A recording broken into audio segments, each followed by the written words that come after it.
This is a bit of a primer for the first home savings account. It's another version of PWL Live. We're starting to do these at least once a month. We're working towards every, at least twice a month for various topics, whatever is of interest to the personal finance community. My name's Brady Plunkett. I'm a portfolio manager at PWL, and I'm joined by Jaclyn. Sorry, I'm just really not good at this. Jaclyn, is my screen sharing properly? You just say yes. Thank you. You're good. Sorry. Okay, cool. Yeah, so we'll be, kind of co-presenting this topic today. In a perfect world, okay, we've got a lot of information that we can take you guys through, a lot of considerations about what this planning opportunity in this account could mean for any situation. It would be really awesome if it could be led or at least interrupted on purpose by questions and comments that you guys have.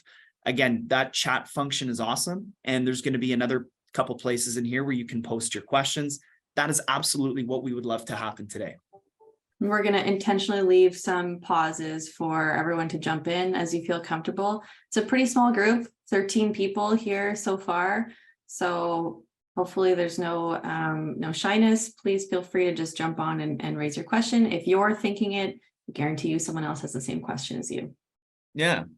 And it's a small enough group to the point where if anybody's down to have a question about their own situation, and forget typing questions, if you want to actually turn your mic on, doesn't have to be your camera, just turn your mic on and ask, that would be really cool and really welcomed by us across all fronts. So please do participate and interrupt us. We're going to carry along here. So what we have is a bit of an interactive program where we're going to be asking a few trivia questions later on. I don't know if it's trivia, but interactive questions, whatever you want to call it. So if everybody could go to www.menti.com and enter the code that you see on the screen, or there's a QR code there that you can scan to get started. I'll just wait a couple extra seconds so everybody can kind of do that. If you haven't used Mentimeter before, it's a great software that just allows you to interact with the presentation, because we all know the most dull thing in the world is listening to someone else talk on Zoom for a straight hour. So hopefully this is more interactive than that.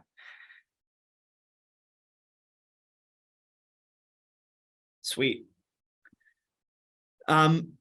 This is a summary. So actually, just before we kind of carry on, Jaclyn, the one, I guess, shout out or recognition that I want to just share with everybody is there's just been one financial planner in Canada. His name's Aaron Hector. I think he's in the West Coast in Alberta somewhere. He has done, I think he has done a leading job at providing information on this new opportunity, either on Twitter, on podcasts, and on social media as a whole, including putting together the original chart here that we've kind of just recreated and added a few touch-ups. His work has been, in my view, outstanding. If you guys want to go check it out, it's fully available across social media and would be a great summary and follow-up to today. To kind of kick this off, what you will see here are 4 different registered account types side by side, just as a bit of a comparison point to understand how the details might be different amongst each other. You hear all the time, if you look around, that the FHSA is a bit of a hybrid between the RRSP and TFSA, but actually there's some interesting characteristics that blend the RRSP into that too. Just to kind of lead off with the tax deduction on contributions. So for the RRSP, absolutely. I'm looking on that first row.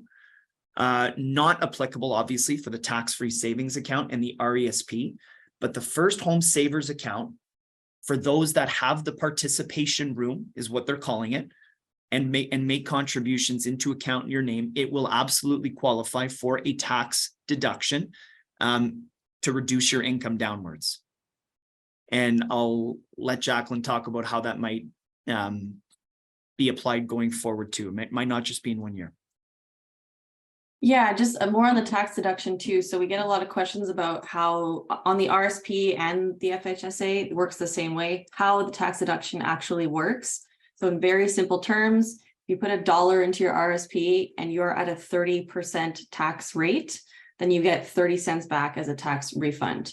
So if you compare that to the FHSA, if you put in the full amount for the year at $8,000 and you're at a 30% tax rate, you get a tax refund of $2,400.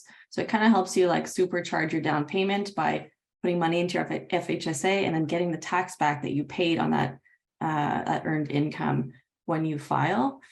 So the contribution room is $8,000 per year. If your FHSA is opened and you don't contribute in a year, you can contribute that $8,000 the following year. So in 2023, if you open the FHSA, you don't have the funds to contribute. In 2024, you can contribute $16,000. That's right. And just to kind of look down that last line, just to back up a little bit, Jaclyn mentioned about contributing $8,000 a year. We'll go over the criteria of how you can open an account and how that clock starts.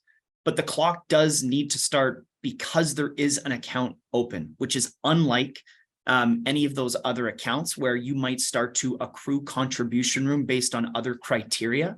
You actually do need the account to be open at a Canadian financial institution in your name for that to start, which is a bit different. When you think about tax deferred growth, just to wipe off two of these, the TFSA, no, I mean that's tax exempt growth, which is super sweet. The RRSP, absolutely, and when it comes out, that's taxable to the beneficiary of the account in most cases. RRSP, absolutely, that's a standard characteristic, is that by investing money in that account, you are not taxed immediately on investment earnings or gains experienced from that investment activity. You are taxed later, which are triggered by certain transactions. The FHSA, for the FHSA, it actually kind of depends on how you use it.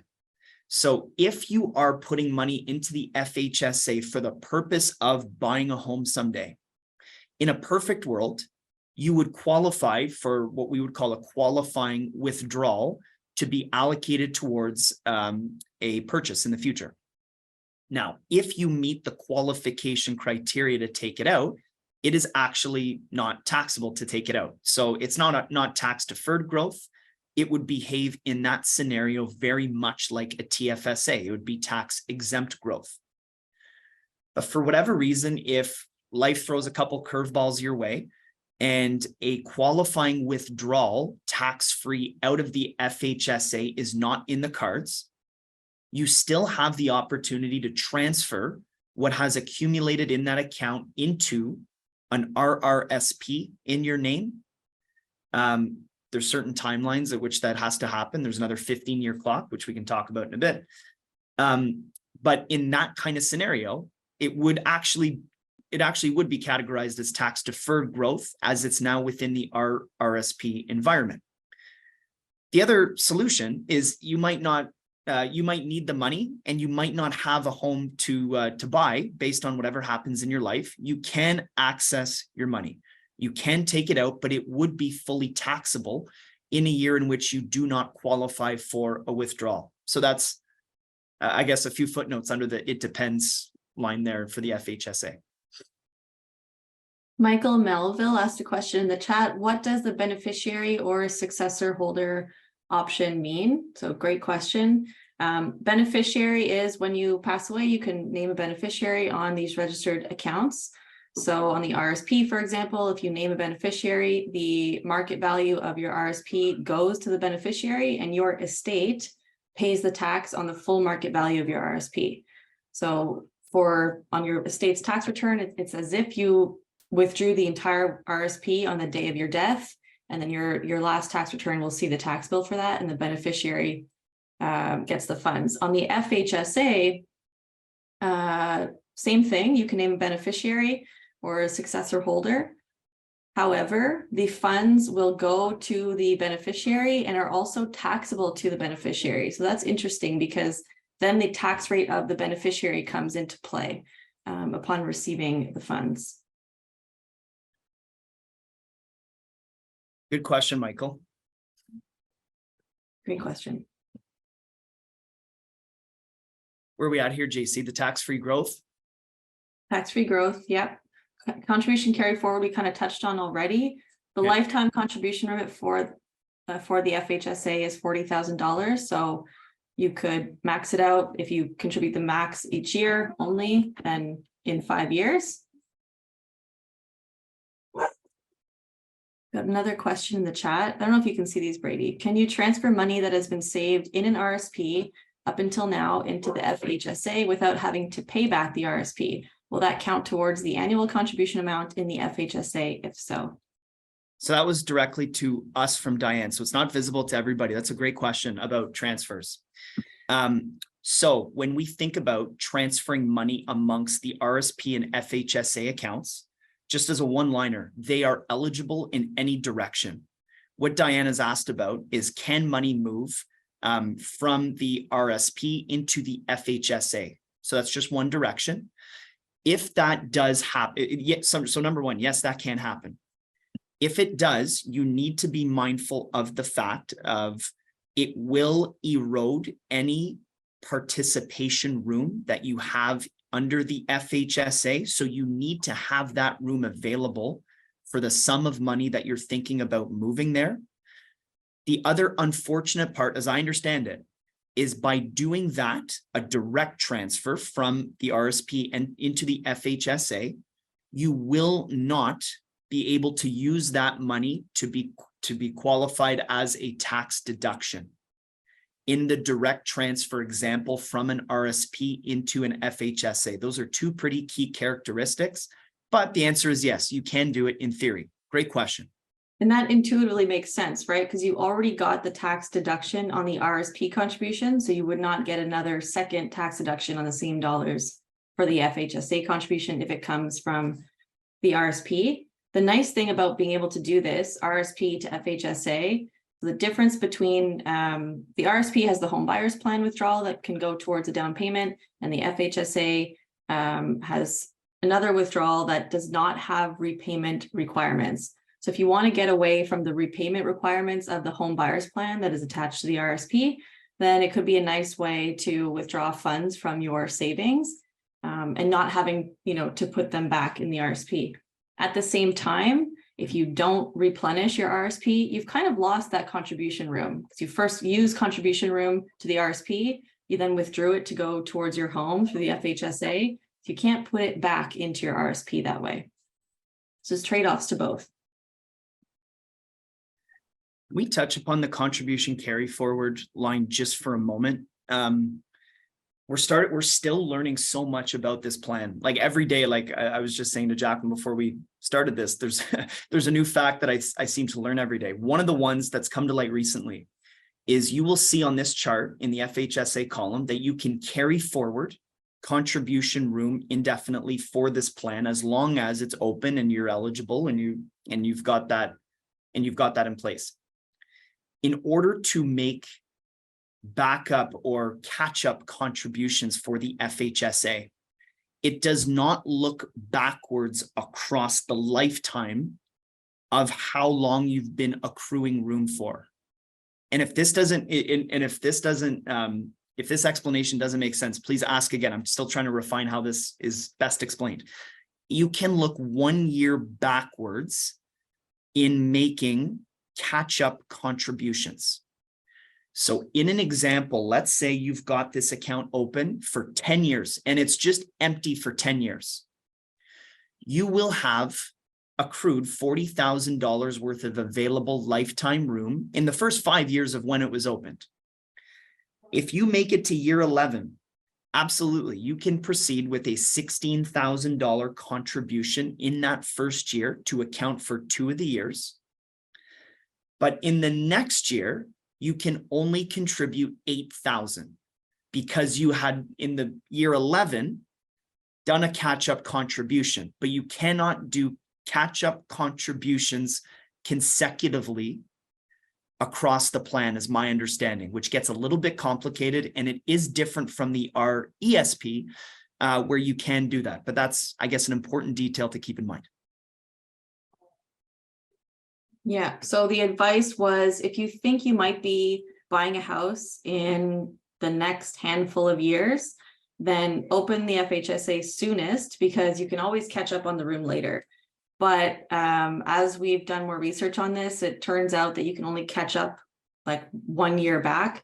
So it's not really to your advantage to have the account open for 5 years, let's say, before you start to use it. Optimally, you would want to open it at most a year before you start to use it. JC, there's a couple questions in the chat. There's another one from Diane and there's another one from Jeff. Diane got hers in first, and then Jeff will get to you. So Diane's question is, sorry for the follow-up question. Don't be sorry. That's what we need. Can we leave the money in the RRSP and still make a one-time tax-free withdrawal towards a down payment if we also have an FHSA that we are pulling from for that? So I think the underlying program you're thinking about in the RRSP is the home buyers plan. Yes, both can coexist towards the same qualifying purchase. You can take money out for the home buyers plan and the FHSA, pool them together for a qualifying purchase. There's a lot of details to wrap around that we are actually going to cover later, but yes. And then there's Jeff. So timeline penalties of contributing and withdrawal. My client just gave deposit Monday on a purchase of a home. It closes August 31st. Max contribution is $8,000, correct? Jeff, I'm going to guess that you're in the real estate business. That's pretty cool. If it closes August 31st, yeah, their max contribution is going to be $8,000. It depends who they're buying this property with. If they have a co-owner that's going to be helping them, they can both allocate $8,000 individually, because 2023 was the first year where this is all happening. So yeah, it'd be $8,000, assuming that they meet the criteria to actually have an account opened and can withdraw it too.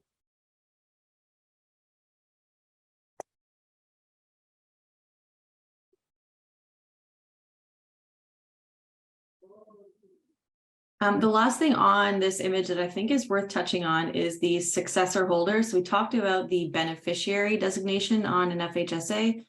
The successor holder feature is similar to a TFSA. So if you designate a spouse as the successor holder of the account, when you pass away, it transfers to your spouse as an FHSA, likewise as a TFSA.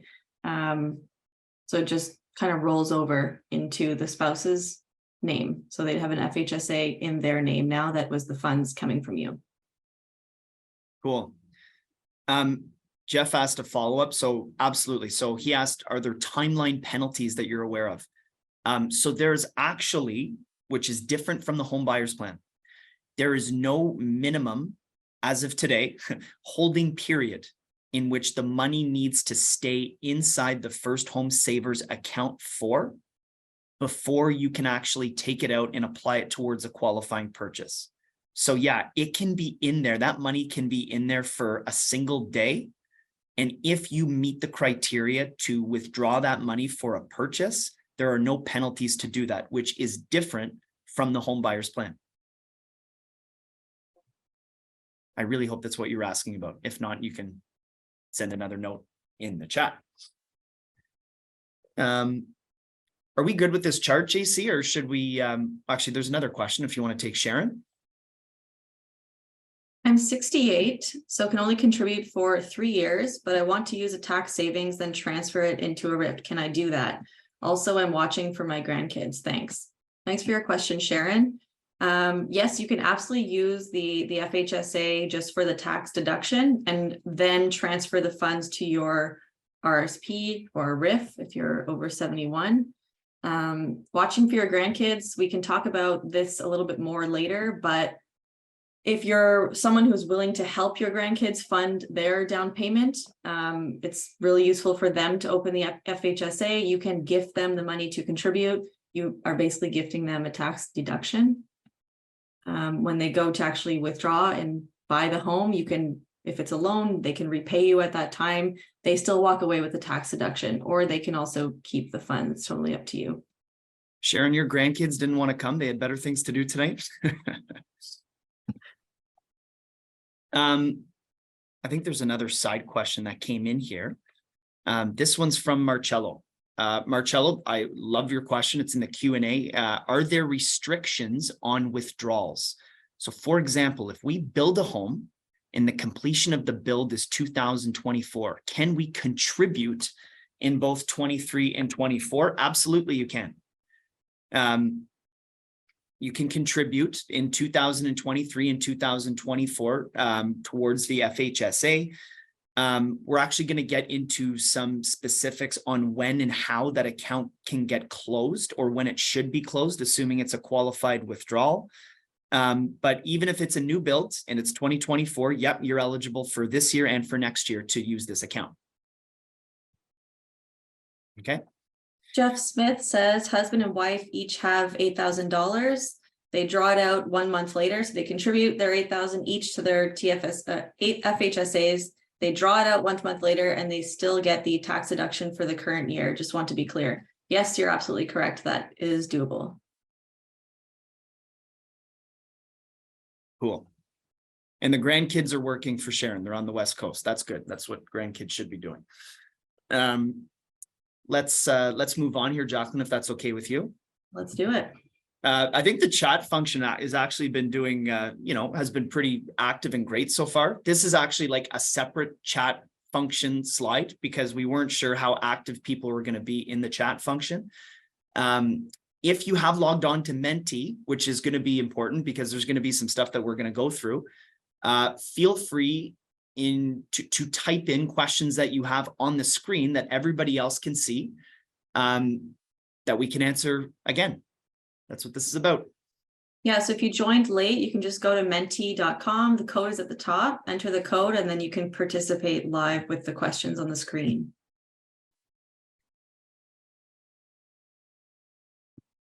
And if anyone notices Nicholas Donovan in the chat, he's on our team helping to answer questions that we may miss. And Nicholas had an outstanding blog post on the FHSA today that's been posted on our website, social media, everywhere. Please check it out. It is a really nice read. Oh, there's one. Now I'm freaking out because I have to handle like the navigation of this. I don't want to screw it up. There's one answer. Here we go. What is this? Okay. Is foreign withholding tax treated as in a TFSA or an RRSP? That's cool. Go ahead, JC. You like that one. Great question. So because the FHSA, similar to the TFSA, is not part of the Canada-US tax treaty, we can assume it will be treated the same for tax purposes as the TFSA. So the IRS does not recognize the TFSA as a tax exempt account. And so for that reason, if you own US stocks in your TFSA, there's an automatic withholding tax of 15% on dividends paid out from those US stocks. So we can assume that the same would be true for the FHSA. If you get a $100 dividend from Facebook, for example, in your TFSA or FHSA, you actually only see the net amount. You see an $85 dividend as a Canadian resident deposited to your account.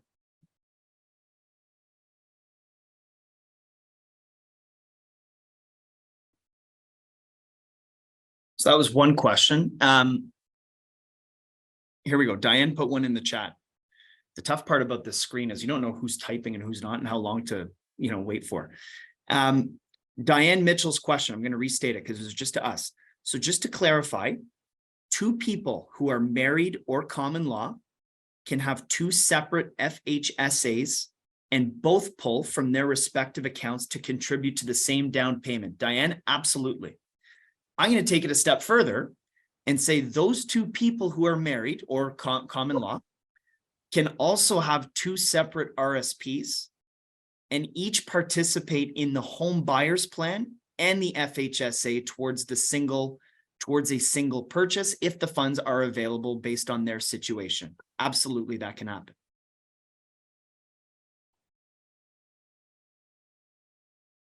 Cool.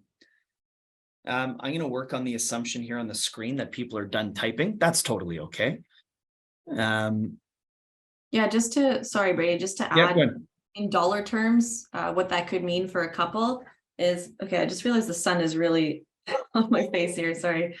In dollar terms, if you're using both of your RSPs and maxing out what you can from the whole buyer's plan, and you're also maxing out your withdrawal from the FHSA, you could withdraw over $150,000 between the two of you, tax-free, to go towards your first home. The reason I say over $150,000 is because there's no cap on what you can take out of the FHSA. There's only a cap on what you can put in. So if you put in 40,000, it actually grows to 55,000. You can pull out the full 55,000 tax-free. Sweet. Marcello has a question in the chat that I'll take. Theoretically, the tax benefits of the FHSA as an 18-year-old with low income would be extremely minimal. Does this work similar to an RSP where we can defer the tax benefit to higher income earned years? Yes, yes, and another yes. Absolutely. They are, the deductions can be carried forward indefinitely, which is super sweet. What you guys might be, I guess, realizing in this session is there's a lot going on with the FHSA. And there is the opportunity, if you are saving for a house, to save in the RSP via the home buyers plan, the FHSA, of course, and also the TFSA, which we haven't talked a lot about today yet. The TFSA, as I'm thinking about this, is the most simple of the three options, and there's less rules to have in your mind, and there's less hurdles and hoops to jump through. So even though the FHSA, on the basis of the rules as they're structured, to me is like, wow, this is one of the most super appealing things I've seen in a long time. It's not the most simple structure that you can think about in order to plan this goal around. And it does require a lot of understanding before you get into it, I think is fair to say. Did we answer Jeff Smith's question, Brady?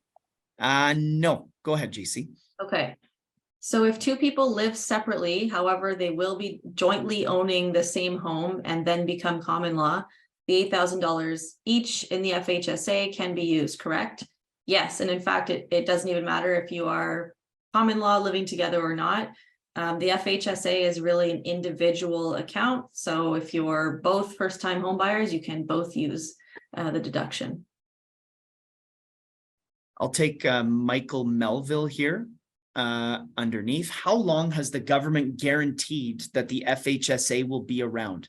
Assume that they can repeal the program at some point. So Michael, the government can do some interesting things. They can obviously repeal this whenever they want to, similar to the other programs.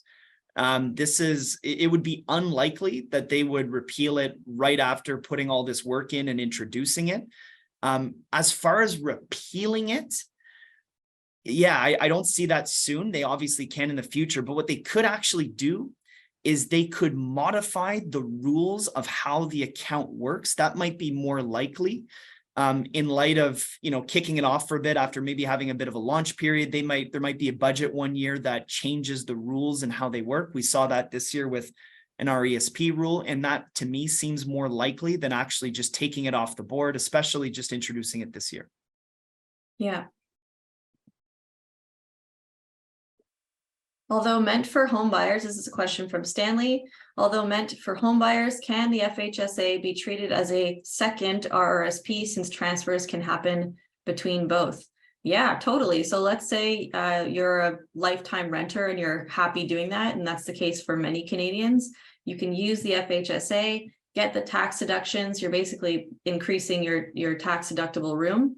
And then at the end of the 15 years or sometime before, if you don't buy a home, you can just transfer the funds to your RSP. So over those 15-year period, you've increased the funds that you can benefit from under tax deferred growth, and you've increased your tax deductions as well. Cool. These are such good questions.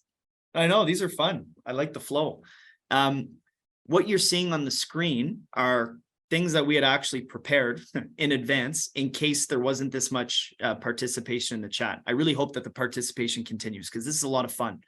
But here's some cool cases that we could probably go over. I rent myself in the instance of this Canadian, but I own a rental property.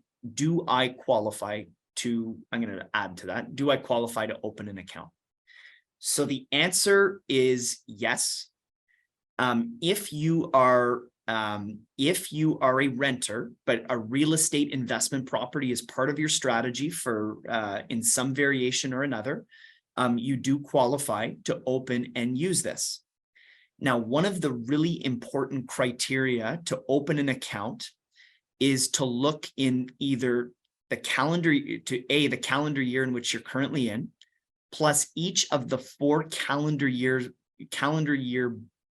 before this year. And if you have purchased a home in either of those this year or the past 4 that you have lived in, then you do not qualify to open the account.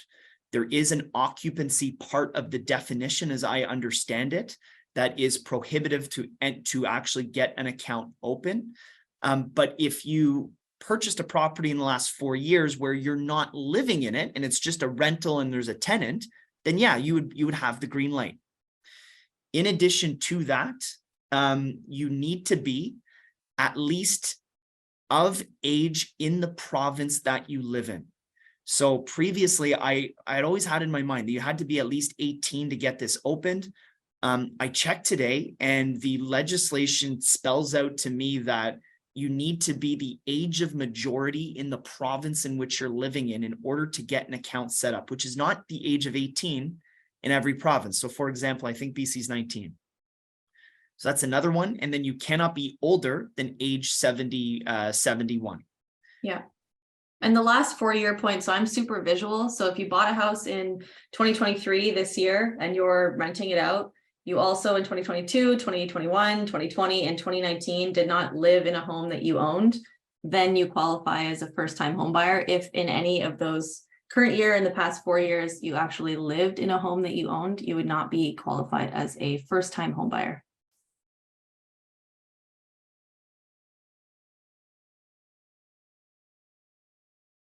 Nice.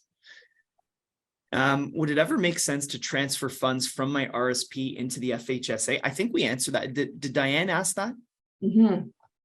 Cool. Did we want to? Actually, here's another question.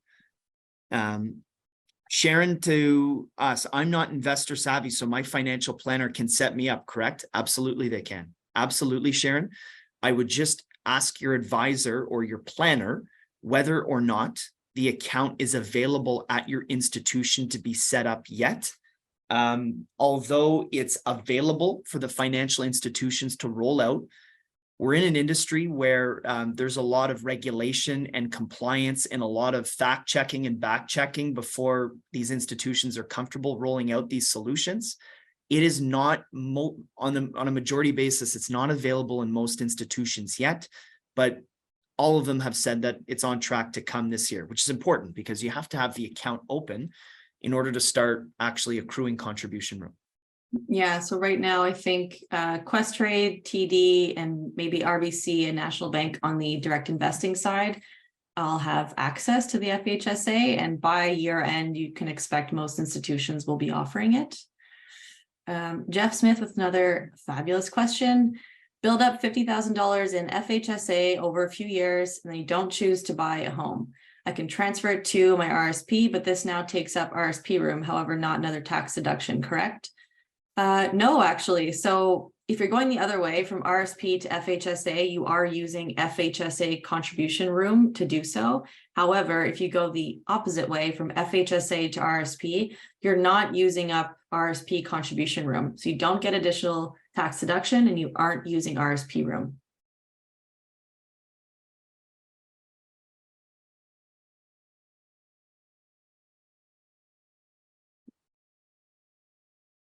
Awesome.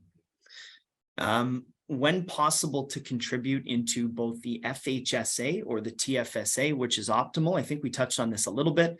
The TFSA is super simple. You can put money in against your contribution room, have it grow on a tax exempt basis, and then take it out for whatever purpose you may choose.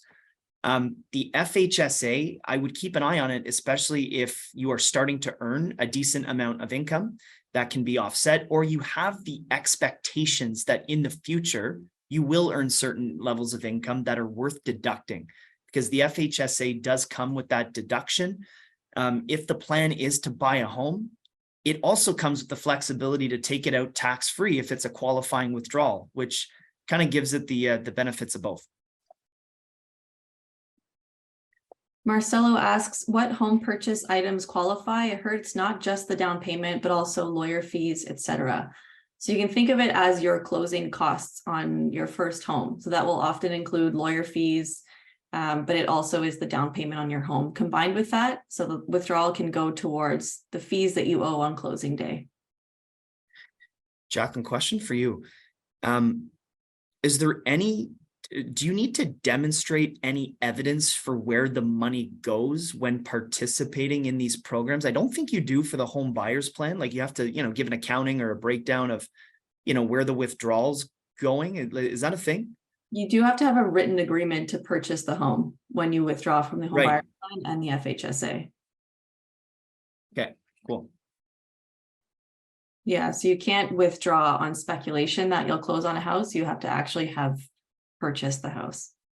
Cool. This fourth question, or there's another one from Jeff. Here we go. FHSA transferable into TFSA. Actually, this is kind of number 4, Jeff. So hang on to your hat here. What are the tax implications of transferring in kind from a TFSA into an FHSA? So a direct transfer amongst those accounts is not permitted. That's not something you can do on a direct basis. You can deregister or withdraw from a TFSA if you're going from a TFSA to the first home savers account, which is a couple extra steps. It involves taking the money out of the account and then recontributing it into the FHSA where one has the participation room available. And that would actually qualify for a tax deduction, which is pretty sweet. Jeff's asking about an FHSA transferable to a TFSA. Again, no, it would involve taking the money out, either a qualifying withdrawal or a non-qualifying withdrawal, which is taxable. And if you'd like, you can throw that into the TFSA. I'm sure there are situations where that might be the play, Jeff. Right off the top of my head, I can't think of it, but I'm sure there's those situations that might come up where that might make sense. But on a direct basis, that's not transferable. The question is, new contribution room is available yearly on January 1st, correct? Yes, that's right. So same as the TFSA, every January 1st, you get a new $8,000 of room. That's a super nice segue. So this last point here is, how old do I have to be to open one? I think we're pretty sure it's the age of majority in the province that just got updated not too long ago. But to Marcello's question, this is a really important point in order to qualify to open an FHSA. So if we go back to menti.com, www.menti.com, and use the code on the screen, what would you guys vote in terms of what matters more to qualify for the account? And we haven't talked about this yet. So if you get this, this is pretty sweet.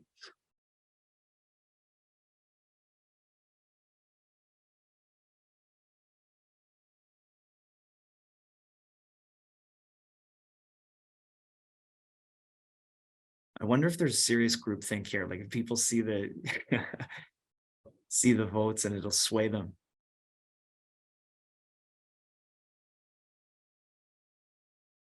So in practice, what the first option could look like is you're a Canadian citizen, but you're living elsewhere in the world. Let's say you're living in Australia, you're still a Canadian citizen. The question is, are you eligible then to use the FHSA? The other alternative is you're a Canadian resident. So it's totally separate from what your citizenship is. You live in Canada and file taxes here in Canada.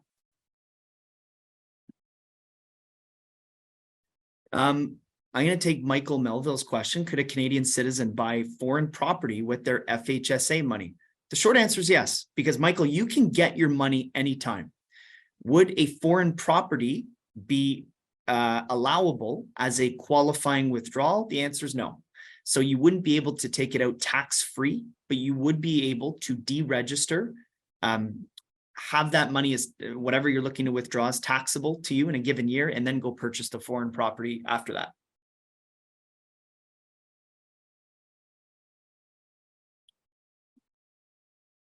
Okay, that was cool. 50-50 here, right? Mm-hmm. Did you give the answer? Oh, sorry. I thought you went over it. You didn't say it? No, I was just like giving context hints. Sorry, I'm not a good multitasker. I was reading the chat. Canadian residency matters, not citizenship. You need to be a resident of Canada. And even if you're not a Canadian citizen, but you're residing in Canada in the eyes of CRA, that is actually what matters to qualify for the FHSA. Canadian resident buying a Canadian property. Age of majority underneath 71. Yeah. I think we got it. Good. Oh, and you haven't purchased it in this year or the last 4 years, and then you get to open.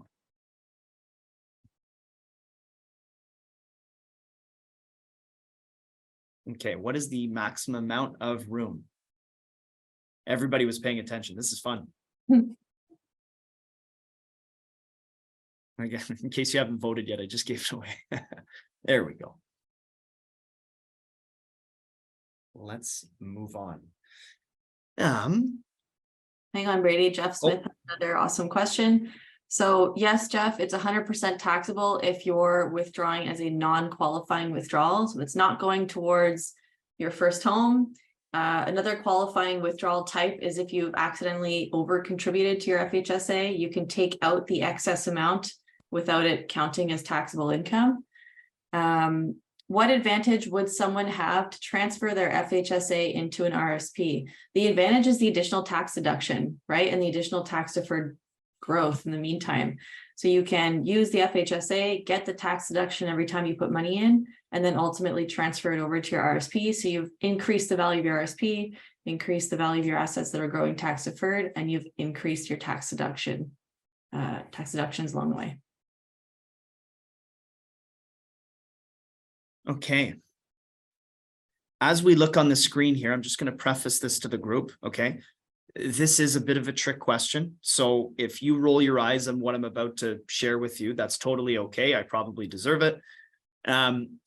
We've asked you to select the correct statement based on these different account types. So number one, yeah, you create RSP room by earning income. That's correct. Number two, you create TFSA contribution room as an adult Canadian resident. That is also correct. The third one, you create FHSA participation room as an adult Canadian resident. That is correct, but there's more to that where you have to have the account open, which is what I wanted to segue to, is even if you're in the age group that where you qualify, and even if you're a resident of Canada, you have to have an account open to start creating room. The other really important thing is the moment you have that account open, you are starting a 15-year clock where you need at the end of those 15 years to have a window for a qualifying withdrawal. Otherwise, the account at the end of those 15 years, your FHSA, needs to be shut down or deregistered or transferred to an RSP or just collapsed altogether. There's a 15-year clock that you start. If you think about, those that are turning 18, that brings them to age 35 or later if you open it, your first account later. But there's a 15-year clock that exists. And the account has to be closed, right, Brady? It can't just be withdrawn to zero. It has to actually be closed. It has to be closed. And the other important point that I'm thinking about, Jaclyn, is it has to be closed the year after you proceed with a qualifying withdrawal. So I'll say, let's say it's April 2023 right now, you've put money into an FHSA and you've already found the home of your dreams and life's amazing, you're excited, and you proceed with a qualifying withdrawal. That FHSA needs to be emptied and, as Jaclyn said, closed by December 31st of 2024. So the year after you proceed with that withdrawal, you have to shut everything down with respect to this account. Ann Jansen asks, what is the purpose of the 15-year clock? So I can only speculate on this, but the purpose of this account is truly to increase the proportion of Canadians that are able to buy their first home. It's really just to help boost that ability. If there were no clock on it, then there wouldn't be this incentive to buy a home in the short to medium term. And if there were no clock on it, it would really just be another retirement type account. that does not have the primary goal of helping to assist with homeownership.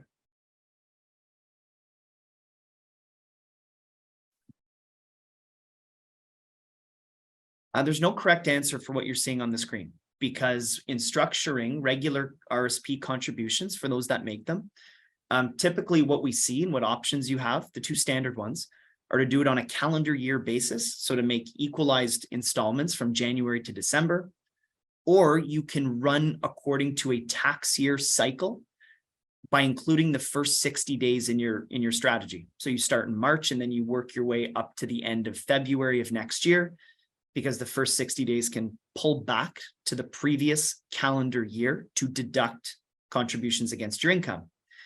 I just want to segue this a little bit into the fact that that is not available for FHSAs.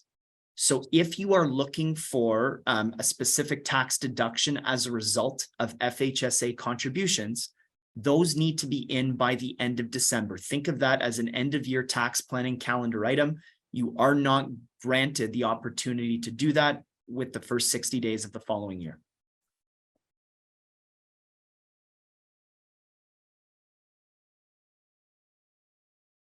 So Jeff has another question. If the FHSA to RRSP transfer happens, it is now subject to the weird RSP RIF rules. And by that, it's when your money comes out of the RSP or RIF, it is taxable. And the RIF in particular has minimum amounts that you must withdraw annually. So it creates a little bit of taxable income every year. Jeff says it may be better not to transfer it to the RSP and put it into a TFSA or a taxable account instead. Any thoughts or comments looking at long-term savings and potential tax and estate issues? So the caveat here is if you withdraw from the FHSA and it doesn't go to an RSP, it's taxable income. So the beauty of the RSP is that you're deferring tax into a lower income year. So presumably you're contributing while you're working. And if you withdraw from the FHSA while you're working, you're going to pay a high rate of tax on that withdrawal. Whereas if you transfer the FHSA to the RSP, you can defer the withdrawal until your retirement years or lower income years and pay less tax. And that's really the beauty of the RSP or RIF. The cool part too, Jeff, is if by transferring FHSA money to the RSP RIF, assuming it's long-term money, assuming it comes out of a RIF, I'm not sure what your situation is, but if you have a spouse or common law partner, that income that exits the RIF later can be split with your spouse or common law partner. So that's one tax efficiency lever to keep in mind for transferring the FHSA into the RSP or the RIF.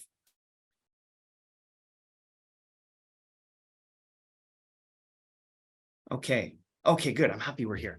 Because there's a lot of different variables to think about when it comes to the FHSA and the home buyers plan. So if everybody could answer the question on the screen, that would be super cool.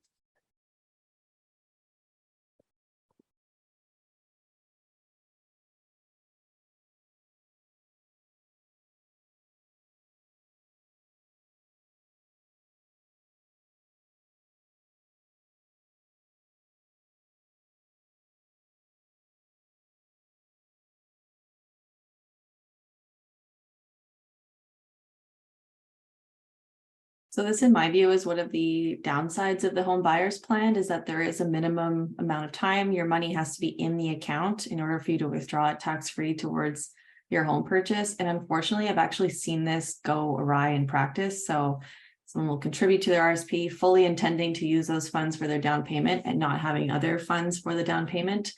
And then closing day just happens to be within the time period that the money has to be in the RSP, so they can't withdraw towards the purchase. So the home buyers plan really takes some planning ahead of closing to optimize.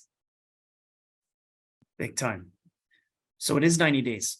That is the minimum holding period before you can qualify for withdrawal under the home buyers plan.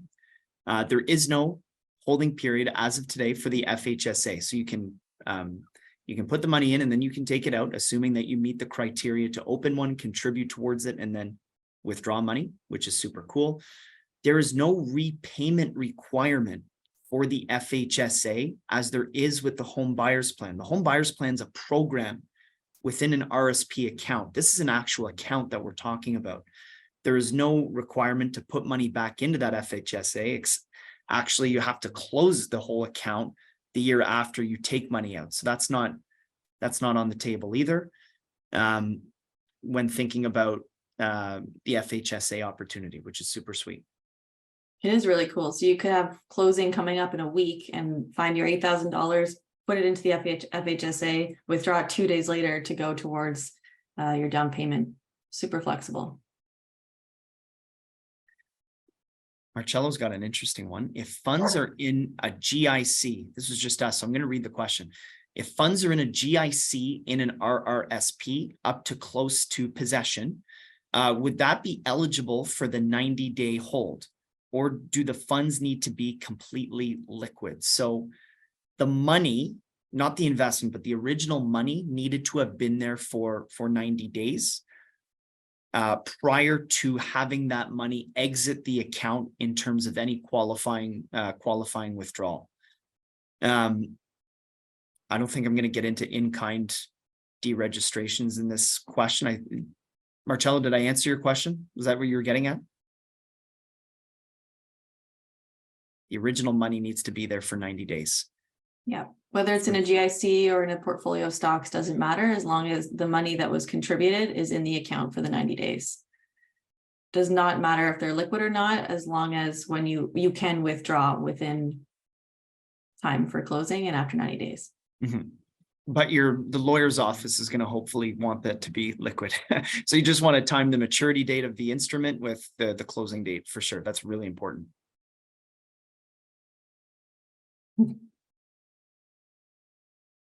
Cool. What do we have here? What are your specific? You know what? I'm going to skip that because we are rolling here and everybody's participating. This is a true or false question for those that are interested, and please keep the questions rolling in the chat as well. These are all awesome.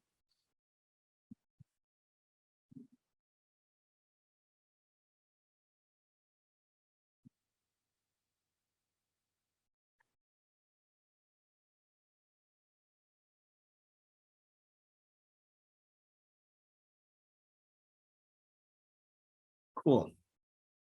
So about 11 respondents here. The answer here is true. So withdrawing from an RSP is actually unrelated to the requirement to close the actual account. And the segue here to the FHSA is the moment you proceed with a qualifying withdrawal, the clock starts where by December of the following calendar year, you need to shut it down. And I know we've talked about that in detail so far.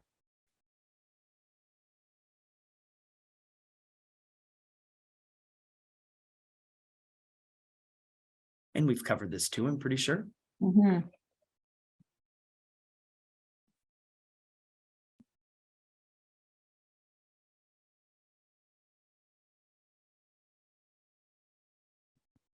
People are listening. That's good.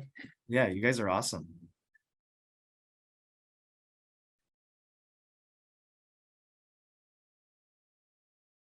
Both directions it is.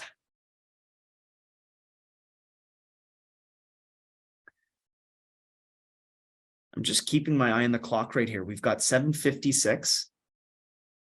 What I might do, if you're cool with it, JCs, I might stop sharing. And if anybody wants to ask a question with their mic on or activated or turn their camera on or whatever, just to open up questions for the last couple minutes here, I think that would be a super cool way to end it off, if everybody's good with that. We've got to get the disclaimer in there. Oh, I just wanted to share our website. So if anyone has questions you're not willing to share in the chat or vocalize today, that's totally okay. You can always hit up our website and reach us there.